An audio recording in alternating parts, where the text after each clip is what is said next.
Oh, we're live. Okay, so I'm just going to ask Dahi here. I'll give you a quick blast of Dahi, and then I'm going to turn around because it's hard for me to sit like this. So Dahi, how'd you get on there today? I mean, I know you've already told me, but if you wouldn't mind telling the viewers. The viewers won't be able to see much. We're out here in the dark on the M50 heading back from Artane now.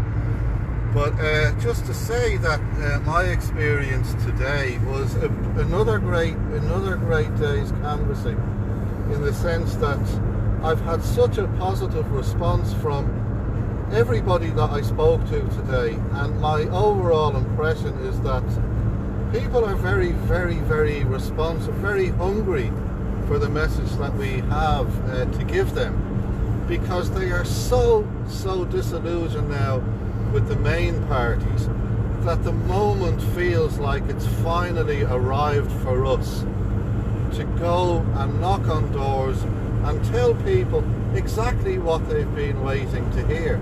That window is open now, and we really need to make the most of it, because, as I said, people are so disillusioned with the main parties, and even Sinn Féin are coming in for a lot of flack, that I believe that we can now seize that moment and tell people not what they want to hear, but what they know to be the truth. And if we can get out there, get that done, it's only 2 more weeks, guys, couple of hours a day, it's not going to kill anybody. If you can, get out there, do a bit of canvassing. I promise you'll be welcome on most people's doorsteps. And thanks very much. You don't have to be an expert, do you? I mean, how many? If you just pick up the leaflet that the party gives you, and take the first 3 points on it. I don't even get in more than 2 or 3 points in. If somebody's going to agree, they agree on those first 2 or 3 points. And to be honest, if you're getting down to 5 and 6 points, and the person isn't on board already, then they're not going to be on board. I'm not going to waste my time wrangling with somebody. It's more a question of getting around to the people that are ready to buy, ready to vote, but they just don't know about us and don't know that this option exists.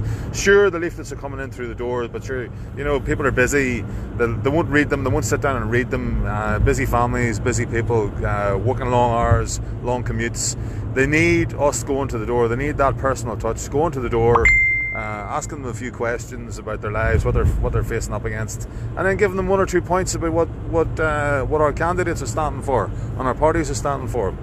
And maybe give you mentioned a couple of nice quotes that you had there, or wee anecdotes or exchanges that you had about soup kitchens was one. What was that one? Well, people know what's happening. They know that the Irish are not being housed, that they're homeless. There's soup kitchens operation now in Dublin city centre, all over the country, I believe. And most people are just horrified about this. And the fact that they also know that the Irish in their own country have no priority on the housing waiting list. They know about the hospital trolley crisis, they know about the education system. They don't need to be told, they just need someone to tell them, if you know what I mean. So that there is an option. So that they can have that conversation and hand them, as you say, the option. Also, I think people have sensed now, in no uncertain terms, that Ireland is becoming less and less and less Irish, and that we are becoming second-class citizens in this country. People know that. You don't need to convince anybody of that. So it's actually quite an easy sell. So I would actually encourage people to go out, do a couple of hours if you can, and enjoy and reap the benefits, shall I say, There's nothing to it, and you'll be, as I said, you'll be very welcome on most doorsteps that you go to.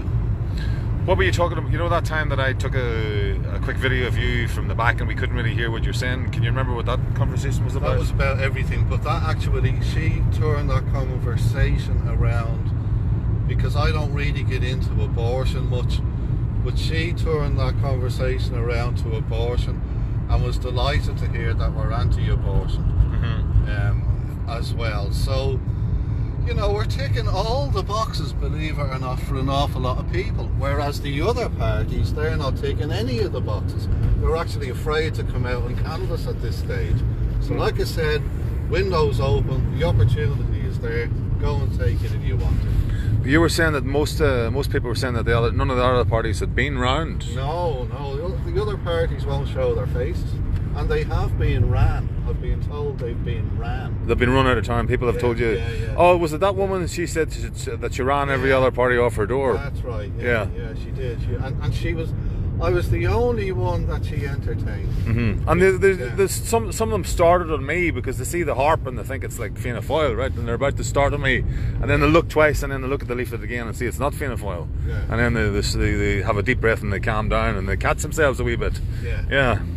No, it's a breath of fresh air for a lot of people. And you know, to be able to voice those things, to be able to, we should be paid as therapists, shouldn't we?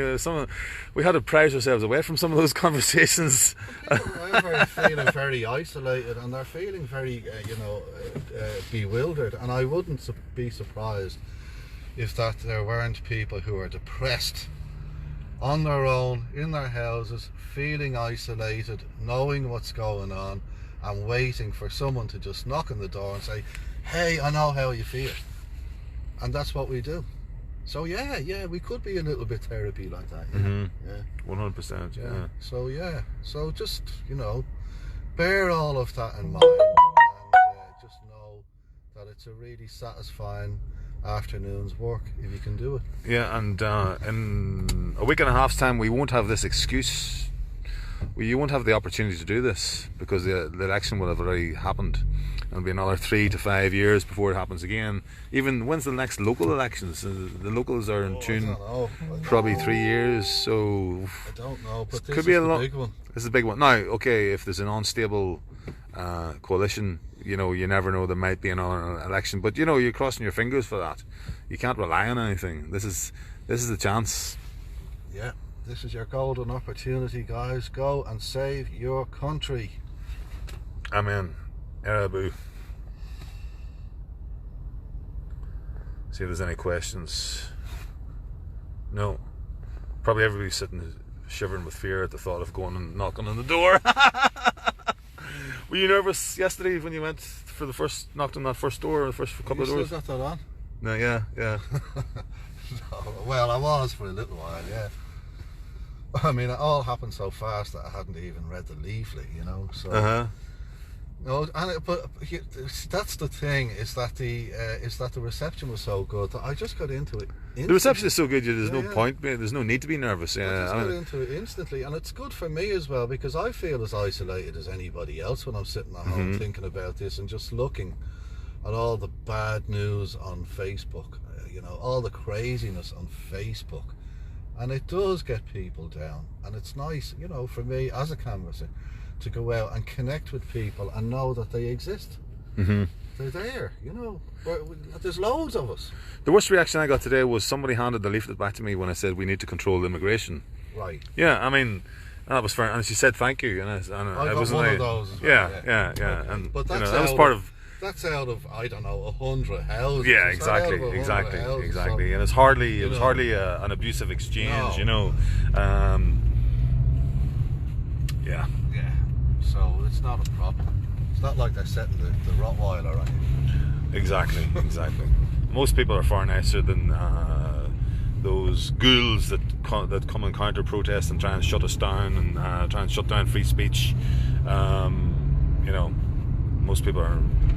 Almost everybody is nicer. That's why they want to shut down free speech. It's because they know everybody is in favour of our message. Exactly. That's why. Exactly. So they don't want to have that. And if you're at home frightened to do this, then they have won. They don't want to have that conversation. The likes of that guy, who was that ringleader the other night? Buzz O'Neill, the fella who was roaring abuse at us all. Well, they say that the smaller the dog, the louder the bark, isn't it? The smaller the dog, the louder the bark. Gina gave me an earful as well as I walked past her. Well, I mean, we're not going to let them win, because we're not going to let them stop us. And if you're sitting at home allowing those idiots to frighten you, then you're letting them win. Don't let them win. Anyway, we're pulling in for a couple of pints now, Yeah. guys. So I'll see you all later Right. on, and get your walking boots on you there. Exactly. And Yeah. just get them dusted. Get the long johns on under the jeans. That's right. Yeah. And go out and make yourself. Maybe a pair of feel gloves. It's dry weather. Today was a lovely afternoon. Yeah. better, you know. Yeah, we're doing our bit for Alan. We can hold our heads high, man. We can hold our heads high. Right. EOI.